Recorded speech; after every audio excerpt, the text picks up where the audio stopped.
Here we are again, SHOT Show 2025, and you know we got to talk to Joe Flowers at Condor booth, and we're going to do so. So some really cool stuff coming up next here. Survival on Purpose. Survival on Purpose's coverage of the SHOT Show is sponsored by Hog Holsters, helping Americans wear guns, and Excess Sights, the fastest sights in any light. Hog Holsters and Excess Sights, both proudly made in the USA.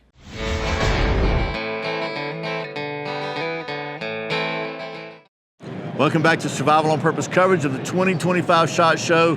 And as you can tell, I'm here with Joe Flowers. I can't tell you, I've seen buttons, people wearing buttons, random buttons. I'm a friend of Joe Flowers. So I don't have one, but maybe I'll get one day. I don't know who's making them. I'm not making those. That's a prank that everybody's playing on me. I mean, at Blade Show, they were Georgia Bushcraft, they were getting even bigger. So I don't know what's going to happen. They're going to need, whoever's doing this is going to need trash can lids. So what day is it here, Joe? Today's Friday. And SHOT Show. It is which day? The last day, and I still have my voice. He does. Yes. You see how I made sure I had the spine when I did that too? So I still have my voice. And your brain. Great. Yeah, well, that's debatable. But especially after I show you some of my designs, for sure. Okay, well, let's see what you got. Well, we got some new stuff. This is the Dark Saxon. This is kind of like the truck knife for making campfires, working on deer, just having something that rolls around the back of a vehicle in a sheath, preferably, I hope. While you're outside in the outdoors working, you can use. It's a little bit thinner, so you can use it for splitting pretty quickly, but it has a full tang all the way to the back that's hidden in that high impact polypropylene handle. That was a machete handle that the factory had, and I really wanted to challenge myself and use that mold. So I was thinking, all right, maybe a sax that's kind of like Rambo style. That's really, really easy to use as like a straight blade, so you can use it for planing really easily. It's just a user craft knife. It's lightweight too. You can't. It's very lightweight. Yeah, you don't need to have a heavy chopper. I mean, you might have an axe in your car or something like that. That's cool. So that's the what? The Dark Saxon. Dark Saxon. Yes. Very cool. Because it's sax, all of that stuff too. I've got some crazy. Speaking of having an axe in your car, you know who Nesmuk is? I do. He wrote this book called Camping and Survival or something. Right, Camping and Woodcraft. He was like in their early golden age of camping. Like late 1800s. Early 1900s, right around there. He made a lot of different writings and a lot of different articles, and he also talked about this very famous Nesmuk trio. The Nesmuk trio consists of a big knife, a smaller knife for carving, and an axe. And he was really particular about his stuff, Mr. Brian, so he had a very special axe made. And so this is a rendition of that axe. Now I pulled the specifications from one of his books, a paragraph that he had, and also Horace Kephart's handwritten notes that I got to go see at Western University in North Carolina a while back, because he had a drawing of one too. And so I compiled both of those specifications together to do the Nesmuk Heritage axe. This is a double bit axe with the same edge on both sides. I know you asked about that earlier. Why? Because I feel that someone can thicken this up or take and make the steel much thinner if they want to, with either a belt sander or a file. But it's going to be hard if they wanted to add metal onto it to make it thicker. So you can modify one to have one for splitting and then have one for chopping very, very well. But the Nesmuk axe is an awesome all-around backpack axe that you can use as long as you're not making like a log cabin or something. It's pretty lightweight. How much do you think it weighs? About a pound. Yeah, so not too bad at all. Yeah, this is 1060 high carbon steel, which is a very, very awesome high-level axe steel. Love it. And it comes with the full grain leather sheath as well, and the Condor Heritage logo on the side. Now this is a prototype. I'm not sure if we're going to laser or stamp that, but it looks really classy. And I just wanted to have a really cool Nesmuk axe the way in my rendition. So that's where that came out. When do you think it'll be out? Probably April. I believe April. But internet, guys, I don't know about the exact months and all that, because it depends on steel sources, American hickory handle sources, and stuff like that too. So it's more an estimation.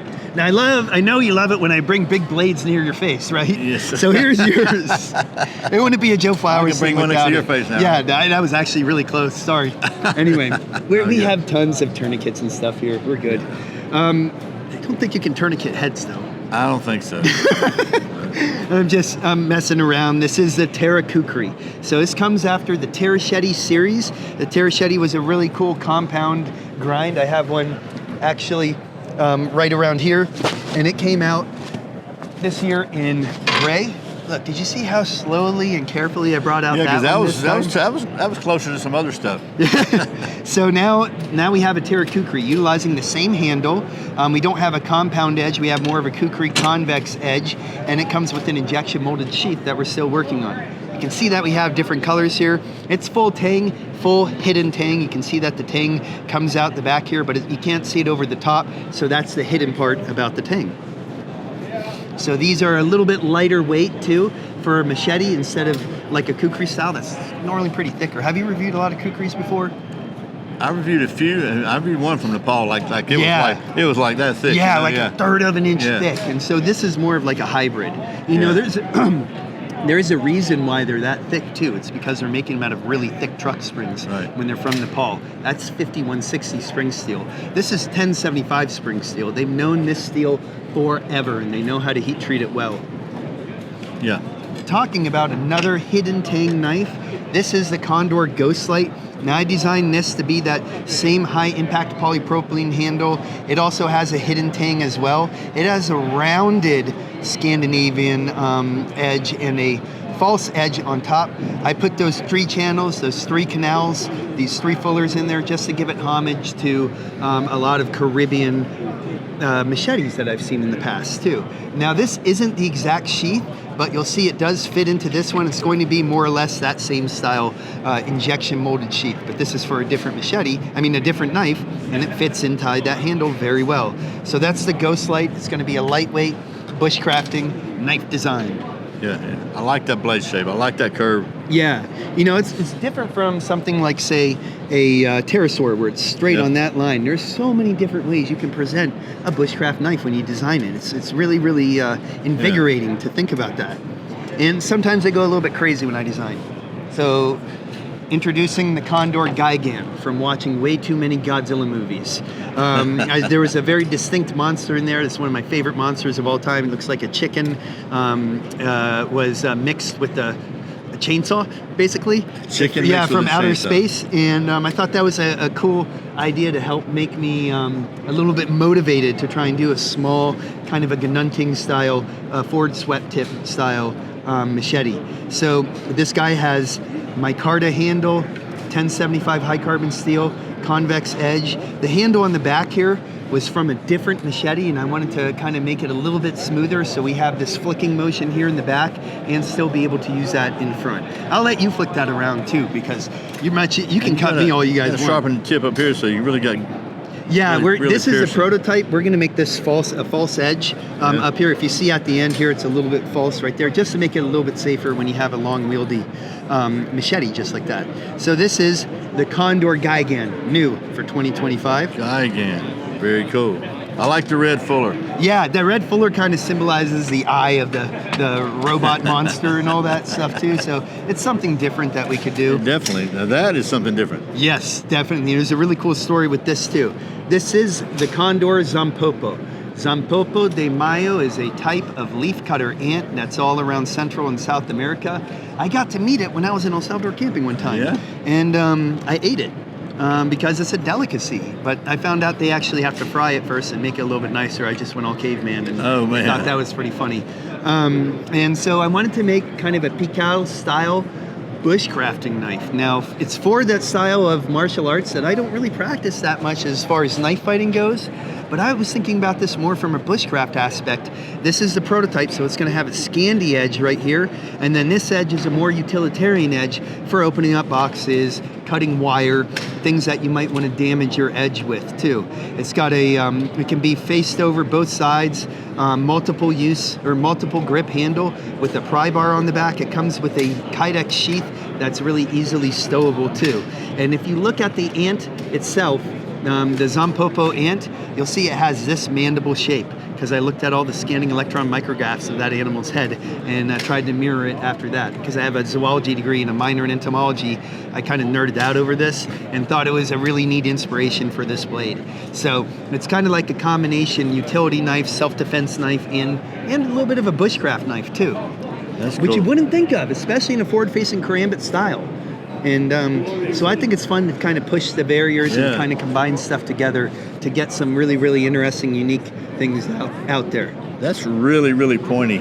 Yes.